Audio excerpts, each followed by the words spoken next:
ইতিহাসের হারিয়ে যাওয়া সমৃদ্ধ এক নগরী। আজকে আমরা ঘুরে দেখব সোনারগাঁওয়ের পানাম নগরী। কালের বিবর্তে শহর আজ ধ্বংসস্তূপে পরিণত হয়েছে। ভবনগুলো দেখলেই আশ্চর্য হয়ে যেতে হয়। পরিত্যক্ত এক নগরী। কিছু কিছু ভবন এখনো টিকে আছে, আর অধিকাংশ ধ্বংস হয়ে গেছে কালের বিবর্তে।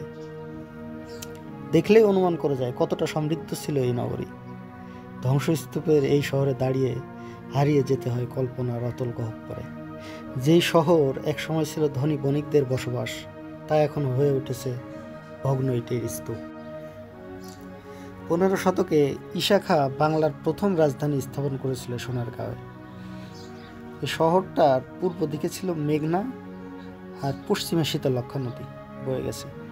মেঘনা শীতলক্ষ্যার ঘাটে পালতোলা নৌকায় করে রপ্তানি করা হতো আমাদের মসলিন কাপড়। পরবর্তীতে ইংরেজরা এখানে নীল বাণিজ্য কেন্দ্র স্থাপন করে। সোনারগাঁও প্রাচীন শহর ছিল পানাম নগর। পানাম ছিল মূলত হিন্দু ব্যবসায়ীদের বসবাসের নগরী। তাদের ব্যবসা ছিল ঢাকা কলকাতা জুড়ে। তারাই মূলত গড়ে তোলে এই নগরী।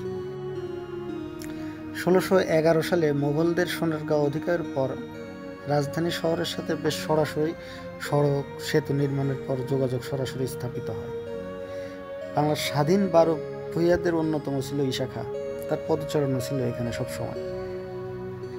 এই নগরী সোনারগাঁওকে সমৃদ্ধ করে তুলেছিল। পানামের টিকে থাকা বাড়িগুলোর মধ্যে 52টি বাড়ি বেশ উল্লেখযোগ্য রয়েছে, আর বাড়িগুলো অধিকাংশই আয়তাকার, উত্তর দক্ষিণে বিস্তৃত। এর উচ্চতা 1 থেকে 3 তলা পর্যন্ত। বাড়িগুলো স্থাপত্য শৈলীতে মুঘল, গ্রিক ও গান্ধারা স্থাপত্য শৈলী বিদ্যমান। নগরীর প্রতিটি বাড়িতেই আছে পানির কুয়া। এই শহরে আবাসিক ভবনগুলো ছাড়াও রয়েছে মন্দির, গির্জা, নাচঘর, গোসলখানা, পান্থশালা, চিত্রশালা, দরবার কক্ষ, বিচারালয় ও পুরাতন জাদুঘর সহ আরও কত কি। এই শহরের প্রত্যেকটি বাড়িকে কেন্দ্র করে পুকুর ছিল, পুকুর ঘাট, শান বাঁধানো পুকুর ঘাট, পাশে কুয়া, অসাধারণ পুকুর। প্রতি 2 সাইডে ছিল সিঁড়ি, পুকুরের পাশে গাছগাছালি, অসাধারণ একটা পরিবেশ ছিল। প্রতিটি বাড়ির জন্যই কুয়ার ব্যবস্থা ছিল।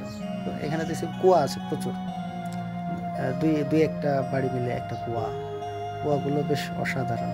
আর কুয়ার পাশে গোসল ঘর, অসাধারণ।